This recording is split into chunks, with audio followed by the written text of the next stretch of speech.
반갑습니다.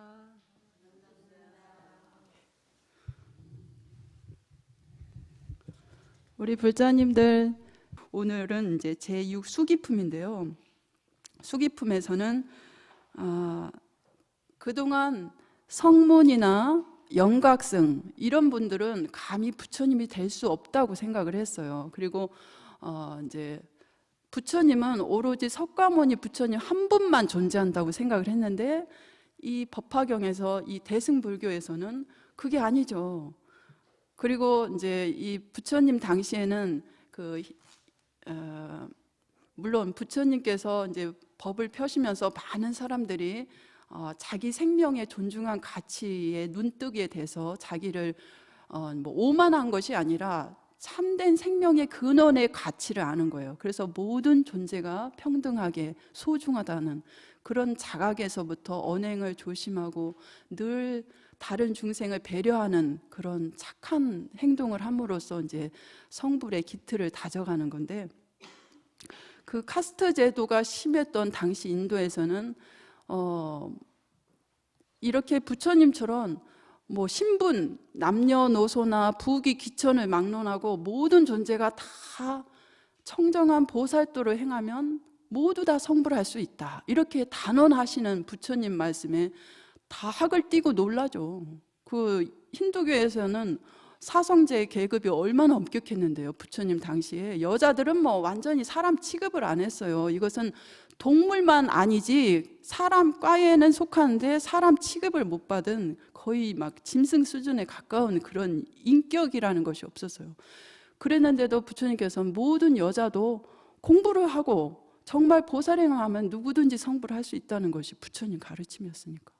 그래서 그 당시에 이제 사실 카스트대도 그것이 얼마나 불합리한지, 그 인도의 원래 이제 그 토착민들은 드라비다족인가 그래요. 근데 이제 나중에 아리안족들이 넘어와서 이제 그 사람들이 무기가 세니까 그 토착민들을 다 자기 이제 정복을 해서 자기 수하 사람으로 만들었어요. 노예로. 그래가지고 그 사람들은 원래 타고날 때부터 신분이 아주 노예다. 그래서 너희들은 다 내 밑에서 내가 너희들 위에 군림하는 거지, 너희들은 감히 교육을 받을 수도 없고 더군다나 주인 앞에서 어떻게 말대꾸며 뭐 신분 상승이라는 건 전혀 꿈도 못 꾸는 그런 아주 굉장히 닫혀진 사회였어요. 우리 조선시대 때도 양반과 하인의 계급, 이런 상민의 계급이 막 너무나 이렇게 차별이 심했잖아요. 그런 것이 얼마나 사실은 타고날 때부터 그런 신분의 차별이 있는 것이 아니거든요.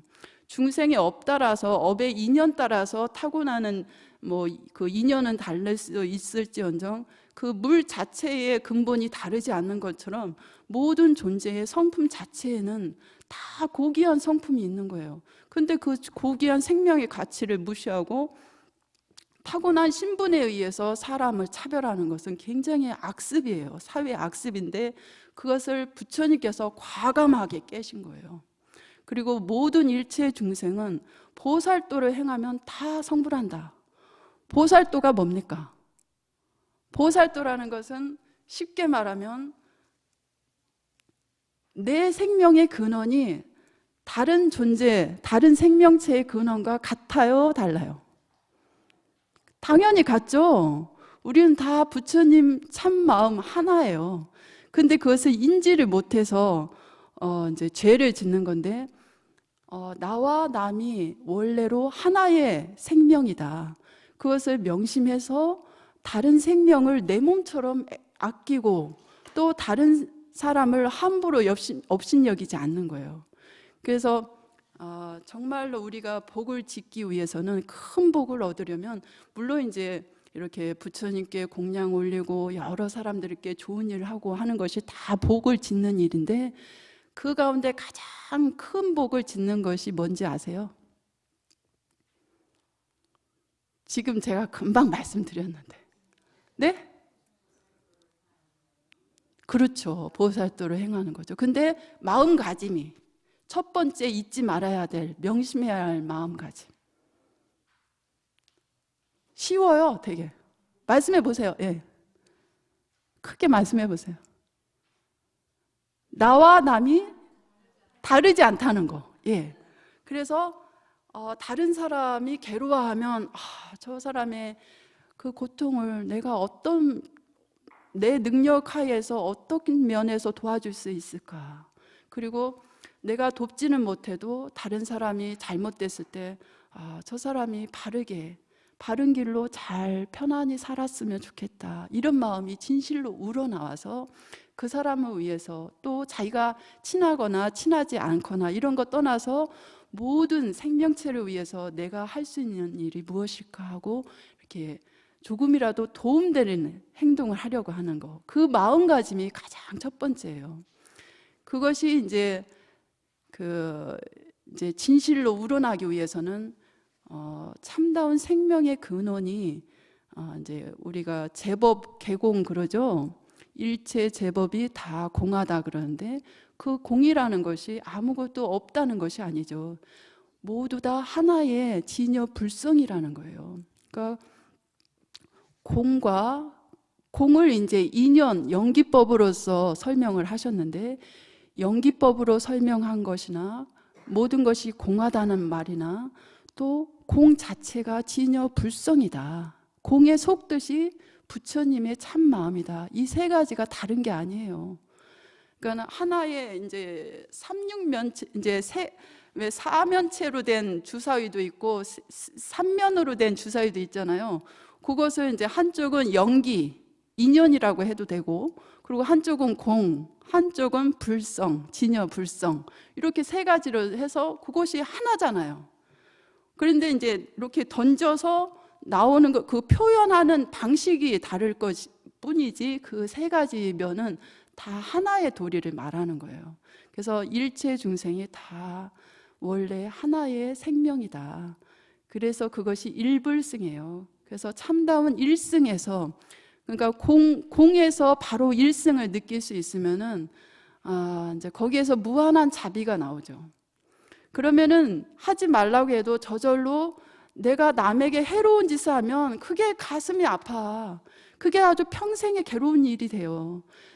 내가 이제 그런 것을 느끼지 못할 때는 다른 사람 거 해쳐서, 내가 필요하니까 다른 사람 손해를 끼쳐서라도 내가 취하면 행복하다, 이래 생각할 수도 있고, 내가 살기 위해서 누구를 배반하고 저버릴 수는 있다 하고 나만 잘 되면 된다, 이렇게 잘못 생각할 수도 있는데, 그것이 얼마나 근원적으로 잘못됐는가를 뼈저리게 느끼면은 두고두고 그게 이제 상처가 되는 거죠. 그래서 내가 차라리 손해를 보는 게 낫지, 나로 인해서 누군가에게 이렇게 손해를 끼치거나 그 사람을 다치게 하면은 그것이 아주 괴로워집니다. 그런 마음이 되어야만이 이제 보살의 마음, 거기 이제 문을 연 거예요. 입문이 되는 거예요. 그래서 여기 이제 수기품이라서 제가 저기 써놨는데요. 이제 칠불 통계라고 합니다. 그러니까는 과거에 일곱 부처님께서 성불을 하기 위해서 정말 참된 불교를 이제 불교 사실 뭐 학문적으로 따지면 너무나 복잡하고 어떤 철학책에 못지않게 굉장히 깊고 심오해요. 근데 그렇게 복잡하게 꼭 공부해야 할 필요는, 다 공부할 필요는 없어요. 그런 쪽으로 좋아서 이제 하시는 분은 해도 중요한 골자를 놓치지 말아야 되는 거예요. 그래서 저기 한번 따라서 해보실래요? 제약막자, 중선봉행, 그리고 뭐죠? 자정기의. 예, 자정기의. 이게 참 중요한 겁니다. 시제 불교다 그랬죠. 그래서 나쁜 짓은 일절 하지 말고, 예, 그리고 좋은 일은 열심히 해라 이거예요. 그래서 여기서 이제 제악이나 이제 사실은 중선에서 제선이라고 해도 되거든요. 저게 이제 모든 것을 뜻하는 모든 제로도 하니까. 근데 이제 모든 선행을 다 할 수는 없잖아요. 그러니까 자기가 할 수 있는 역량껏 여러 가지 일을 하라고 해서 중선으로 쓴 거예요. 이제 이제 대중할 때 그런 중자, 가지가지 뜻을 나타내는데, 그렇게 중생을 해치지 않고 중생에게 이롭게 하는 그런 선행을 열심히 하되, 스스로 자기가 했다는 생각이 없어야 되는 거예요. 그러니까 부모님이 자식에게 한없이 뭔가 해주고 싶은 마음이 내가 너한테 어떻게 했는 줄 아냐, 너한테 치성을 드렸는 줄 아냐, 물론 가끔 그런 말씀 하시기도 하지만 그것은 이제 그 자식이 철이 들게 하기 위해서 하시는 거고, 정말 속마음은 한없이 자식에게 해주고 싶어 하는 그런 마음이잖아요. 그렇게 상을 내지 않고 진심으로 모든 생명체에게 도움되는 일을 하고자 하는 그 마음이 스스로 마음을 청정히 하는 거예요. 내가 조금이라도 했다는 생각이 나는 것은 그것은 상을 내는 거라서 스스로 공덕을 많이 이렇게 감소시킵니다. 그래서 어떤 했다는 생각 없이 정말 끊임없이 중생을 위해서 노력하는 거, 그것이 바로 성불의 아주 첩경이라는 거죠. 그래서 이제 쉬우면서도 굉장히 간단하죠, 어떻게 보면. 근데 실천하기는 쉽지 않죠. 저부터도 그래요. 쉬운 것 같아도 정말로 이제 제 언행도 남에게 이렇게 상처 주지 않는 것조차도 아직 못 고쳐지니까 참 스스로 아직 공부가 한참 멀었다는 걸 많이 실감하는데요. 이제 그걸 느끼고 노력하면 반드시 성불할 수 있겠죠, 그죠? 예, 그래서 이제 수기품에서 요 첫 번째로 그 지난번에 신해품에서 마가섭존자와 또 수보리존자 또 마가전년 또 누구 나오셨지? 마목건년 존자 나왔죠. 예, 이 네 분 성문 스님들이 스스로 이제 우리가 성불의 확신 그 들었던 그 느낌을 그동안은 그 정말 가난하게 막 품팔이로만 살았던 그 궁자가, 그 가난한 자식이 나중에 실제 아버지를 찾아서 무한한 보배 공덕을 다 물려받은 것처럼 우리는 성불에 대해서는 꿈도 못 꿨는데 정말 우리도 부처님의 무량 보배를 내가 다 받은 것과 같습니다. 이제 그렇게 해서 이제 그 느낀 그 깨달음의 경지를 말하니까 부처님께서 이제 제대로 이해했다고 칭찬을 하시면서 이제 마가섭존자에게 먼저 수기를 주십니다. 그래서 마가섭존자는 미래 세상에 거기 책 펴보세요. 예. 마땅히 300만억의 모든 부처님 세존을 만나 배웠고 공양 드리며 공경히 존중하고 찬탄하리라 그랬죠. 그래서 이제 공덕 짓는 가운데 이제 물론 이제 모든 중생을 부처님처럼 공경하면은 그거 다 부처님께 공양한 것처럼 공덕이 됩니다. 그래서 이제 근데 이제 사실 실제 부처님을 뵙고 공양 드리기는, 그런 성근을 짓기는 참 무한한 선행을 쌓지 않으면 어렵다고 그래요. 그러니까 그만큼 여러 부처님들을 친견할 수 있는 공덕을 이미 다 갖춘 상태에서 이제 성불을 할 때 이렇다는 거죠. 그래서 이 300만억의 모든 부처님들을 뵙고 이제 공양 드리고, 또 공양 드리는 걸로 끝나는 게 아니에요. 정말로 진심으로 존중하면서 찬탄하는 개성을 그냥 온몸이 다 사그러질더라도 부처님 찬탄하는 마음을 쉬지 않을 정도로 그렇게 지극한 정성으로 공양을 올리는 거예요. 그렇게 해서 이제 나중에 성불을 하게 되면 이제 마가섭존자가 어떤 부처님이 된댔죠? 이름이 나오죠? 예, 광명열의 광명 부처님이 되신대요. 그래서 이제 그 세계의 이름은 광덕이고 시대 이름은 대장엄이니라 그랬죠. 그리고 이제 부처님 수명은 12소겁이고 정법이 세상에 머무는 20소겁이고 상법도 20소겁 동안 머무르리라. 이렇게 이제 성불할 때 그 상황, 그 시대 배경까지 다 이렇게 미리 부처님께서 예언을 하시는 거예요. 그것이 이제 수기입니다. 그리고 또 그 불국토 장엄, 그 마가섭존자가 성불을 하시는 그 세계의 불국토가 거기는 뭐 여러 가지 쓰레기라든가 뭐 이런 부정한 온물이 하나도 없고 땅도 평탄하고 반듯하며 청보석의 유리로 땅이 되고, 땅이 흙이 아니에요. 청보석의 유리예요. 유리 보석으로 되는 거예요. 또 나무도 그냥 일반 나무가 아니고 보배나무야. 보배가 주렁주렁 매달려 있어요. 이런 것이 이제 그냥 어떤 상징으로서 그런 것만이 아니에요. 실제로 마음의 공덕의 표출이에요. 그만큼 선행을 쌓고 공덕을 많이 지으셨기 때문에 이 이제 몸으로 받는 업보를 우리는 정보라고 하거든요. 근데 우리가 태어나서의 주변 환경 있죠. 자연 환경이랄지 이런 것을 의보라고 합니다. 의지할 자. 우리가 자연 환경에 의지해서 살아가잖아요. 그러니까 그 사람이 태어날 때 받는 몸은 정보라고 하고 태어나는 환경은 이제 의보라고 하는 거예요. 근데 그 의보도 마음가짐에 따라서 이렇게 달라지는 거예요. 땅도 막 울퉁불퉁 이렇게 막 불평등하게 마음을 쓰지 않고 늘 한결같이 평등한 마음을 쓰니까 땅도 평탄하고 이렇게 뭐 또 여러 가지 이 공덕이 많아서 보배나무에 보석이 주렁주렁 매달려 있고 그래도 뭐 누구 하나 막 먼저 훔쳐가려는 사람이 아무도 없어요. 그 나라의 중생들은 다 도덕적으로 성숙하고 이런 탐욕이나 이런 어리석은 마음이 일반 우리 중생들, 이 사바세계 중생들보다는 굉장히 수준이 높으신 그런 분들이 태어나는 거죠. 그 중생들도. 그래서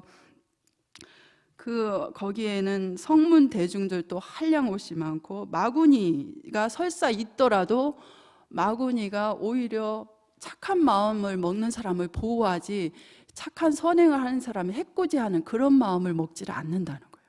그래서 이제 이렇게 부처님께서는 이 성불의 수기를 주실 때 이제 부처님이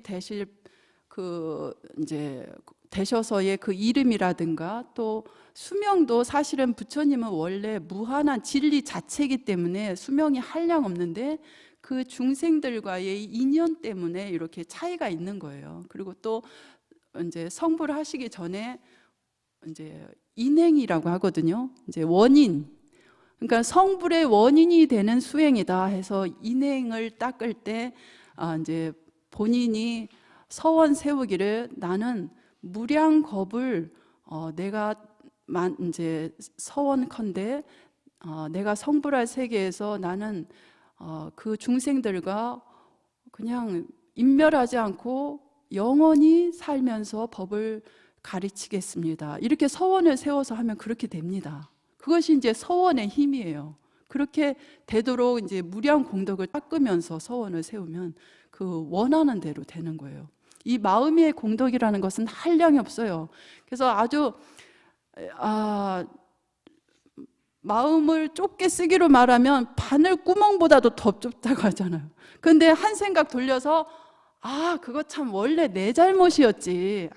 우리 남편 탓이 아니었네. 내가 좀 더 자상하게 했더라면 저 사람이 저렇게는 안 됐었는데 내가 원래 좀 삐딱하게 좀 속임머리가 좁아서 그랬구나. 불쌍한 양반. 내가 왜 그랬지? 이런 생각으로 한번 마음만 돌리면 그냥 마음이 확 열어지는 거예요. 그동안에 수억 겁을 쌓으면서 이렇게 마음에 원한이 있었던 것도 한 생각 돌리면 그렇게 성자가 따로 없어요. 그래서 마음을 넓게 쓰기로 말하면 무한 하늘 항공 천신보다도 더 크게 쓸 수가 있고 좁기로 말하면 바늘끼 속보다도 더 좁은 게 우리 마음이라는 거예요. 그만큼 마음은 착한 행동을 하고자 말하면 한없이 나오고 또 악하기로 하면 또 한도 끝도 없이 극악한 일을 하는 거예요. 이 마음이 주인이라서 우리는 이 정말 마음 하나를 단속하는 것이 얼마나 이 삶의 큰 자기가 스스로 행복이냐 불행이냐 이것은 내가 지금 선 자리에서 어떤 마음을 갖느냐가 아주 바로 결정이 짓는 거예요. 그것이 이제 물론 속으로 생각한 것이 바로 드러날 수도 있지만 대부분은 조금 더 지속적으로 했을 때 힘이 받죠. 그래서 이제 마음이 바로 결과에 영향을 주는 것은 아니다 이렇게 생각을 할 수도 있는데 사실은 깊이 자세히 살펴보면 원래 원인은 내 마음에서 출발을 한 것이 많아요. 사실은 대부분이 다 그런데 전부가 다 일체가 다 마음에서 출발했는데 그것을 이제 감지를 하는 사람은 그만큼 마음을 많이 살펴본 사람이에요. 그러니까 공부가 좀 되셔야만이 된 분이 정말 내 마음에서 원래 이렇게 분별을 지었구나. 거기에서 얼마나 큰 인생의 이렇게 차별이 나왔는가. 이것을 이제 절감을 하게 됩니다. 이제 그러기 위해서는 우리가 수행을 많이 하면 저절로 그렇게 되는데 조금 더 시간이 필요하겠죠, 그죠? 그래서 이제 마하가섭존자 이렇게 얘기가 나왔고요. 이제 요거는 말씀을 꼭 드려야 되겠네. 마하가섭존자는 지난번에 우르빌라 가섭, 나제 가섭, 가야 가섭, 이 가섭 삼형제가 있잖아요. 그분들하고는 이제 이름은 가섭이라고 똑같은 것 같아도 다르다고 했죠. 그분들은 이제 마하가섭 존자보다 훨씬 전에 이제 부처님 제자가 됐어요. 그래서 부처님께서 성불을 하시고 얼마 안 돼서 우르빌라 숲에 가서 그 사람들이 원래 배화교도였거든요. 불을 섬기는 이제 그런 이제 외도였어요. 육사 외도 가운데 이제 그러니까 불을 섬긴다는 것은 이제 태양을 사모하는 마음이 지극해서 이제 태양신 섬기는 그런 파 가운데 하나예요. 그래가지고 막 불이 꺼지면 자기 생명이 꺼지는 것처럼 막 놀라고 막 어쩔 줄을 몰라 하는 사람인가. 그런데 이제 부처님께서 그 사람들을 교화하기 위해서 일부러 이제 그 우르빌라 가섭존자가 있는 그 숲에 들어가서 그 사원에 들어가서 나는 지나가던 사문인데 하룻밤만 유합시다. 그러니까 이제 인도 그 당시에는 그래도 이제 수행하는 분을 타 종교인이라도 이렇게 존중하는 분위기가 이 사회적인 분위기가 있었어요. 그러니까 정신적으로 많이 성숙한 단계에 있었죠. 우리나라는 뭐 수행하는 분들이라면 아무리 탁발승 뭐래도 일단은 다 무시하잖아요.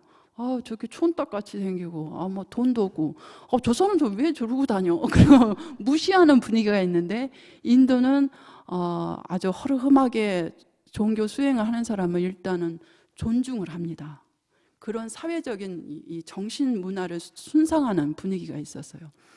그래서 이제 거절할 수는 없고, 그런데 방이 다 찼습니다. 방이 없어서 당신 못 재워주겠어요. 이제 그래서요. 그러니까 부처님께서 괜찮으니까 저기 어떤 신전, 자기네가 섬기는 신전 거기에서 하룻밤만 유하면 된다. 그러니까 거기에는 자기네가 그 불을 섬기기 때문에 불을 내뿜는 아주 무시무시한 흑룡이 있다.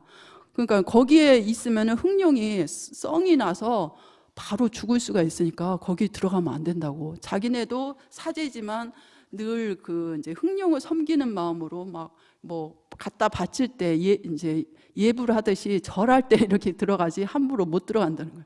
그러니까 괜찮다고, 내가 죽거나 말았거나 그냥 하룻밤만 저기서 지내게 해달라고. 그래서 이제 들어가셨어요. 그래서 그 사람이 아이고 저 젊은 사문이 참 생긴 건 되게 잘생겼는데 부처님이니까 30 이상 부족하고 얼마나 빼어나십니까? 아이고 내일 아침엔 지체가 돼서 나오겠구나. 그러고서 이제 근데 부득불 들어간다니 할 수 없지. 지명 지가 알아서 한 거니까 내 잘못은 아시다. 아이고 안 됐다. 그러고서 이제 했는데 그 다음날 아침에 보니까 부처님 그 사문이 멀쩡하게 살아있죠. 그래서 아니 어쩐 일이랴 하고서 이렇게 보니까 부처님께서 바로에 이렇게 이렇게 이제 늘 탁발을 하시니까요. 부처님 바로에 이렇게 하나 있는 이렇게 내놓는데 거기에 보니까 아주 실지렁이 같은 게 있는 거예요. 그래서 아니 이게 뭐예요? 그러니까 이게 당신네가 섬기는 그 흑룡이라는 거예요. 부처님께서 자비하셔서 그 흑룡이 이제 성질이 나서 자기가 거처하는 이 신령스러운데 이 멋모르는 어떤 놈팽이가 들어왔구나 해가지고 이제 그 흑룡이 성질이 몹시 싸나워서 불을 몇 천도의 불을 내뿜는 거예요. 그러니까 이제 불로 태워 죽이려고. 그러면 부처님은 화강산매에 들어서 이제 가령 1000도의 불을 그 흑룡이 내뿜으면 부처님은 1500도의 불 산매에서 불을 내뿜는 거예요. 그리고 이제 그러면 이제 그 흑룡이 더 온 에너지를 다해서 3000도로 올리면 부처님은 한 5000도로 올리시는 거예요. 그러니까 꼼짝없죠. 자기가 힘이 바닥이 나니까 기력이 다해서 실지렁이처럼 된 거예요. 그거를 죽이지 않고 부처님께서 당신 바로에 물 쬐끔 담아서 이렇게 이거 보라고, 당신 내가 섬기는 그 흥룡이 바로 이거라고. 그러니까 이제 아니 그럴 리가 없는데 어떻게 해서 우리가 몇천 년을 이렇게 섬겨왔던 이 거룩한 신이 이렇게 될 수가 있단 말인가. 그래가지고 이제 또 다른 방법으로 몇 가지를 부처님을 시험을 해요. 근데 부처님 신통력을 막아낼 수가 있습니까?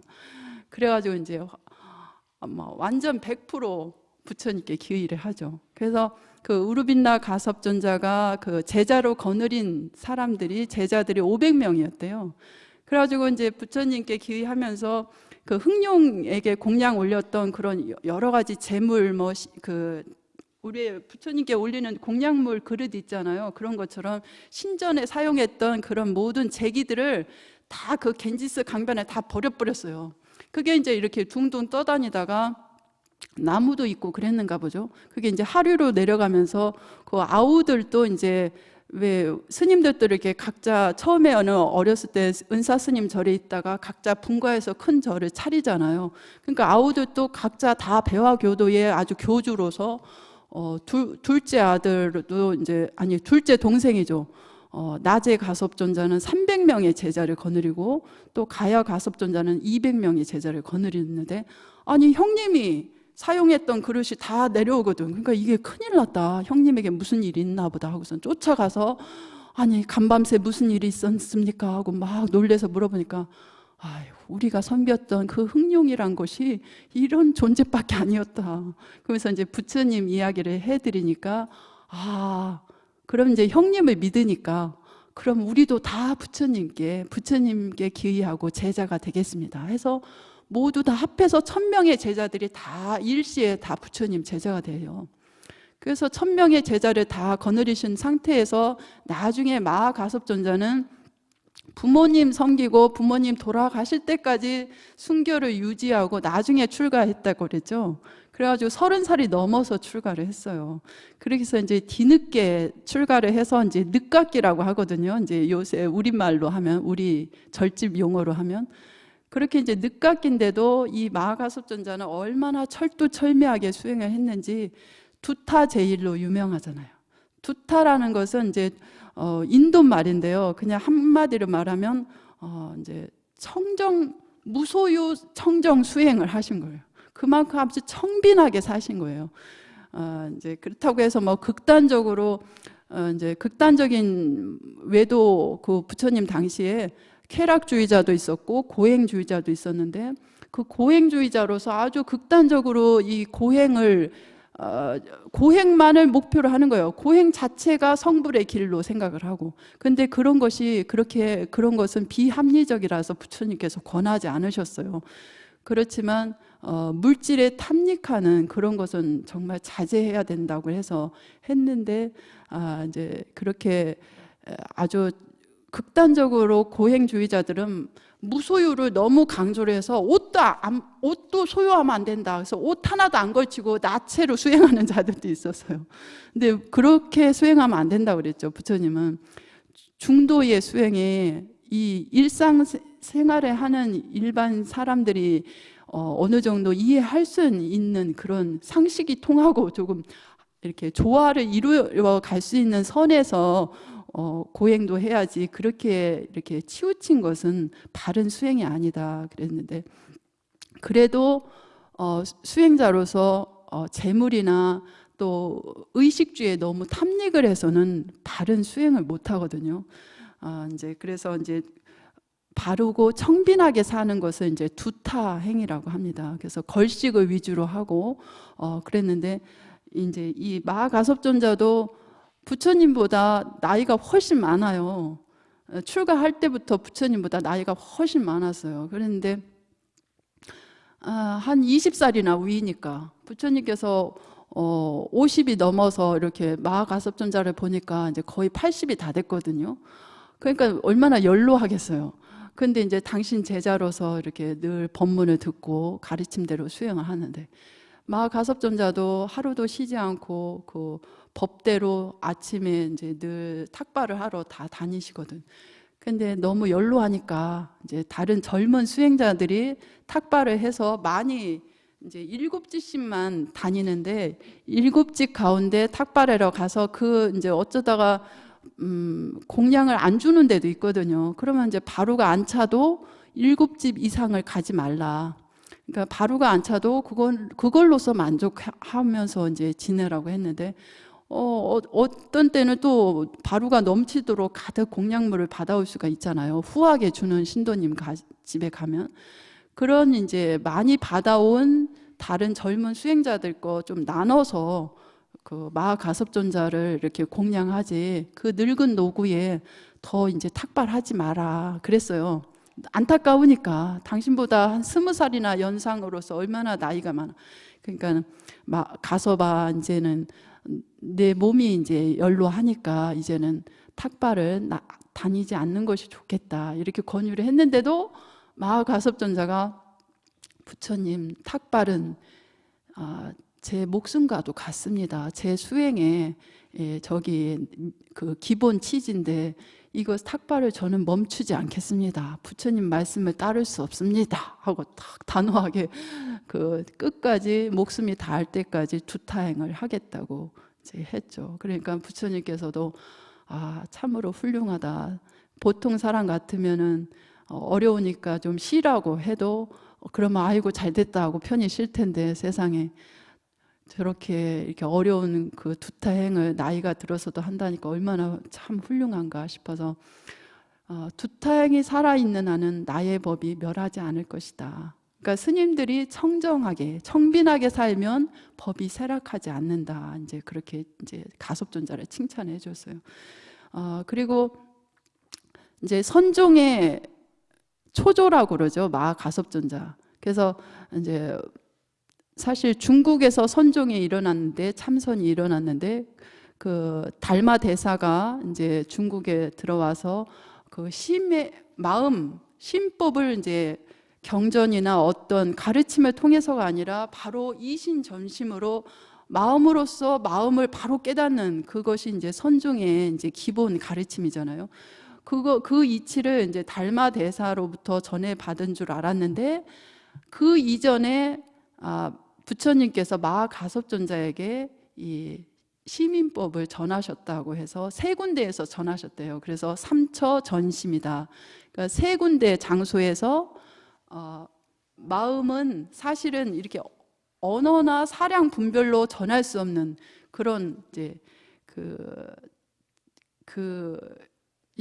저도 지금 말로 표현은 해도 사실 말로 표현할 수 없는 그런 이제 깊은 가르침이잖아요. 그래서 그 가르침을 마음으로써 마음으로 전하는 이심전심이라고 그러죠. 이제 그것을 마하가섭존자에게 이렇게 전하셨어요. 그래서 이제 유명한 것이 우리 부처님들 아실 거예요. 제일 먼저 염암에서 아유 박수 좀 쳐주세요. 예. 내가 상품도 많이 준비해 놨어요. 염암이서 예. 부처님께서 영치산에서 이 법화경도 영치산에서 법문하신 거죠. 이제 줄여서 영산이라고 하는데 그 영치산에서 어느 날 설법을 하시다가 이제 꽃을 한 송이 탁 들었어요. 이럴 때 딱 하나 이제 뽑으면 좋은데 이게 황금빛 연꽃이라고 생각을 해보세요. 근데 그 황금빛 연꽃은 이제 지상의 연꽃이 아니고 범천왕이 하늘에서 내려와서 부처님께 공양 올린 거예요. 그래서 그것을 하늘꽃을 볼 수 있는 안목이 열린 마하가섭이 이제 부처님께서 이 꽃을 범천왕이 천신이 내려와서 바치니까 이렇게 탁 대중 앞에 이렇게 탁 들었어요. 아무 말씀 없이. 근데 아무도 못 알아채는 거죠. 근데 가섭존자만 부처님의 그 뜻을 알고 그래. 제가 이제 미소가 아름답지 못해서 표현이 그런데 우리 부처님도 다 아시죠? 예, 스스로 미소 좀 한번 지어보세요. 내가 가섭존자다 생각하고 이렇게 미소를 부처님께서 보시고 정말 내가 하고자 하는 그 말을 바로 알아들었구나 해서 염화 미소로서 이제 불법을 정말 말로 표현할 수 없는 깊은 이 불법의 심오한 가르침을 가섭에게 전한다 이렇게 이제 처음에 하셨고 그 다음에 두 번째 아이고 어떻게 한 사람이 다 맞추노? 예. 다잡탑전 분반자. 예. 그래서 이제 다잡탑이라고 이제 탑 이름이 다잡탑인데요. 그 탑 앞에서 부처님께서 기원정사에 여기는 이제 장소가 바뀌어요. 영치산은 마가다국에 있는 이제 그 근교에 있는 산인 이름이고, 기원정사는 코살라국이라고 있어요. 그러니까는 부처님 당시에 16나라의 강대국이 있었는데 가장 아주 큰 나라가 마가다국하고 코살라국이 대표였거든요.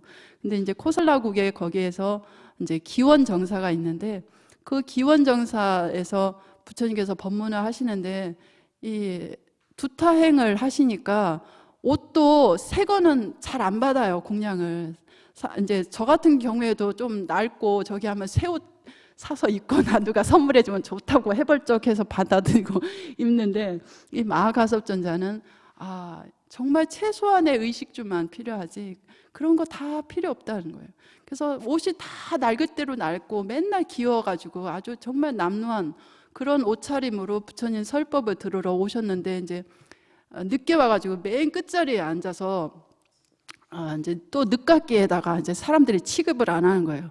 이제 먼저 이제 스님들은 이제 법납순이라고 해서 먼저 이제 스님 된 분이 이제 형으로 이제 존대를 받거든요. 근데 늦깎이잖아. 1000명 제자들보다 훨씬 뒤에 왔으니까. 그거는 그 서열이 맨 끝이란 말이에요. 맨 끝은 아니어도 한참 뒤에요.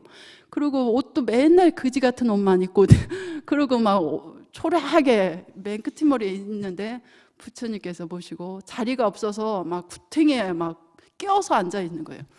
그러니까 부처님께서 이제 앞에서 다 보시다가 가서 봐, 이리 오너라 해가지고 부처님 자리를 그냥 똑같이 앉는 거예요. 반반씩.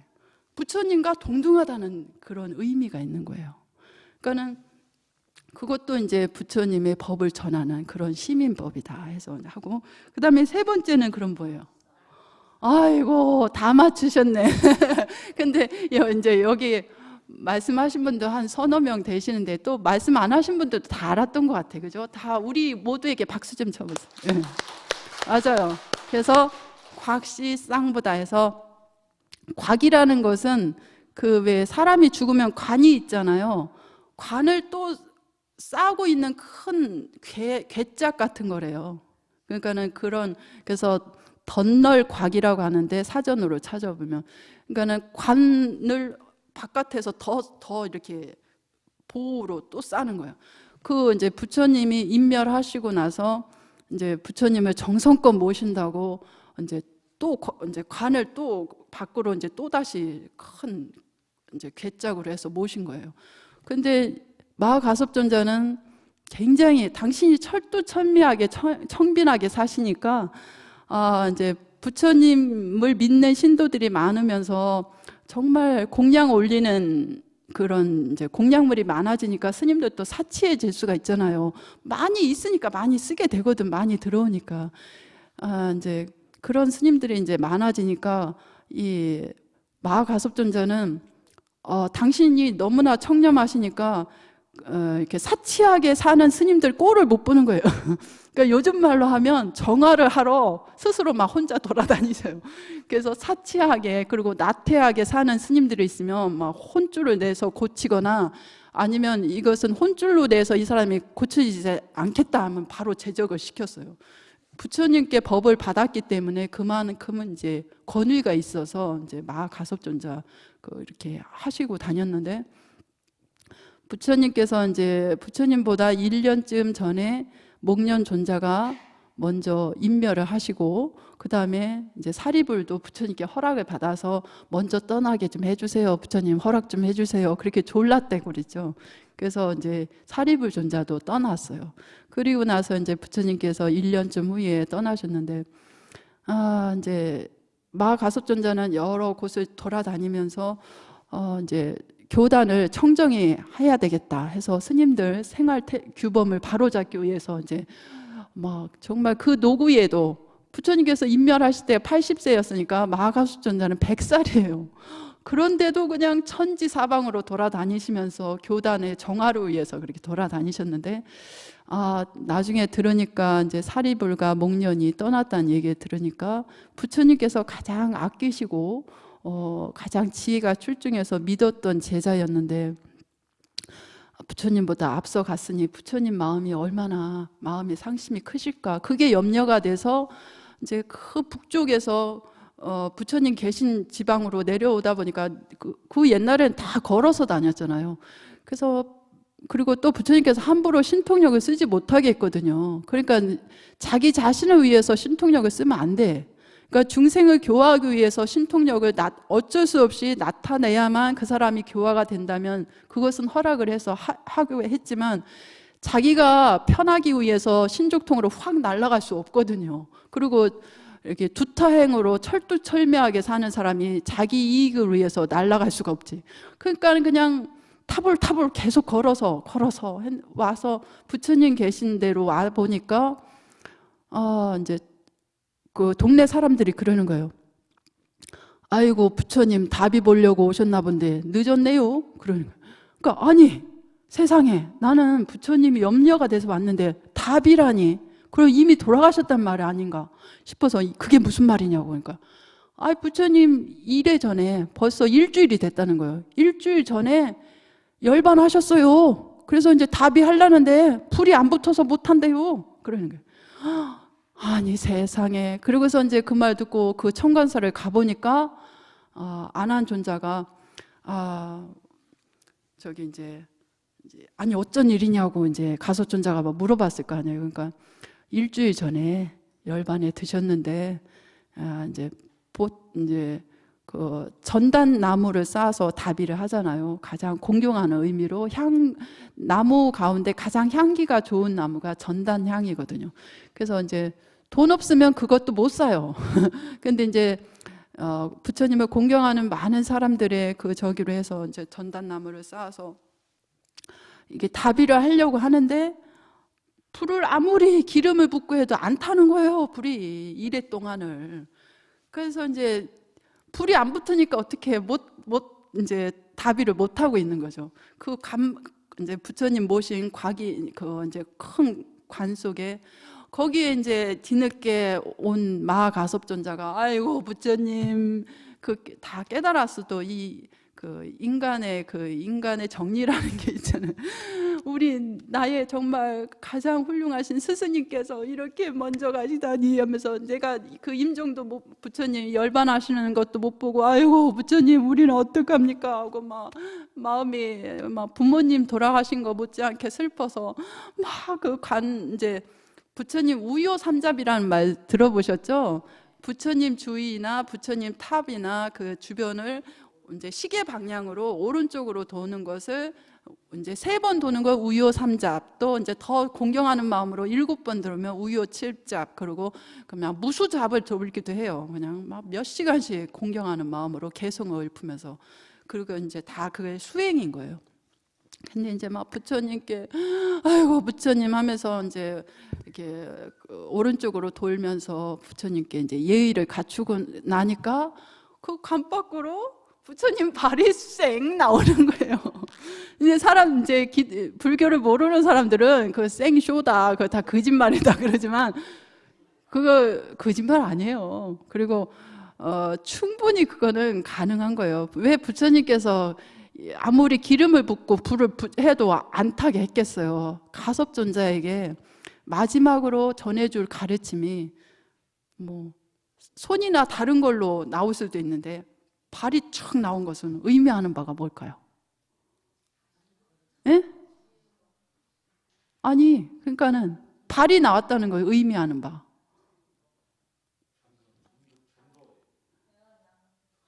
그렇죠. 이제 실천의 의미가 담긴 거죠. 내가 가르친 걸 두 말 말고 실천하라 이거요.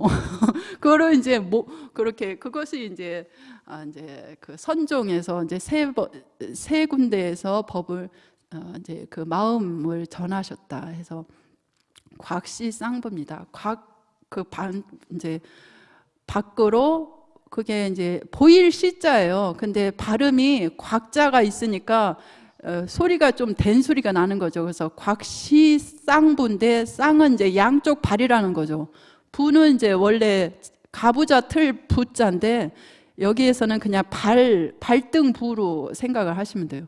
그 두 발을 쫙 보여준 건데 발음이 곽시쌍부 이렇게 들리죠. 왜냐하면 이제 소리가 이게 기역자가 이렇게 같이 붙으니까 연음으로 소리가 좀 세져서 그래요. 그래서 요 세 군데에서 부처님의 법을 전했다 해서 선종의 초조로 이렇게 숭상을 하는데, 그렇게 이제 부처님 이렇게 마하가섭존자 청정하게 수행한 그걸로 해서 이렇게 광명 부처님이 되신다고 했어요. 이제 이렇게 하다 보니까 너무 시간이 많이 갔네. 그 다음에 이제 이 가섭존자가 이 법을 이제 수기를 받고 나니까 시간이 많이 갔네요.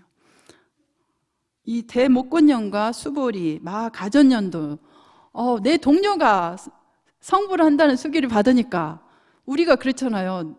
어떤 나랑 똑같은 질병을 앓는 사람이 있는데 그 사람이 치료를 받아서 완쾌가 됐다 하면 나도 낫을 수 있는 가능성이 훨씬 높다고 생각을 하죠. 당연히. 그런 것처럼 내 동료가 성불을 한다는 수기를 받았으니까 나도 성불할 수 있겠구나, 더 자신감이 생기는 거죠. 그렇지만 사실 성불이라는 것이 쉽지 않으니까 부처님 우리들도 좀 성불의 수기를 주시면 얼마나 좋겠노. 이제 그런 마음에 의해서 부처님께서 저희의 속마음을 살피시고 수기를 주신다면 마치 감로수를 뿌려서 이제 시원함을 느끼게 해주는 거랑 같습니다. 그러니까 인도는 이제 석 달인가 넉 달만 우기고요, 비 오는 철이고 나머지는 완전히 열기, 완전히 건조기예요. 그러니까 그 약초의 비유에서도 비가 부처님의 가르침으로 이렇게 상징이 된 것이 그 인도 민족 그 문화와 굉장히 연관이 있는 거예요. 굉장히 뜨겁고 건조한 분위기에서 물을 필요로 하고 갈증을 느끼는 그런 간절한 소중한 가르침이라는 의미가 있는 거예요. 그래서 저희에게도 수기를 주신다면 아주 타는 목에 갈증을 이렇게 식혀주는 감로수와 같지 않겠습니까? 하고서 말씀을 드리니까 이제 나머지 수부리 존자랑, 수부리 존자는 나중에 명상 부처님이 되고 그리고 마하가전년 존자는 연분화제 금강 열애가 된다고 하시죠.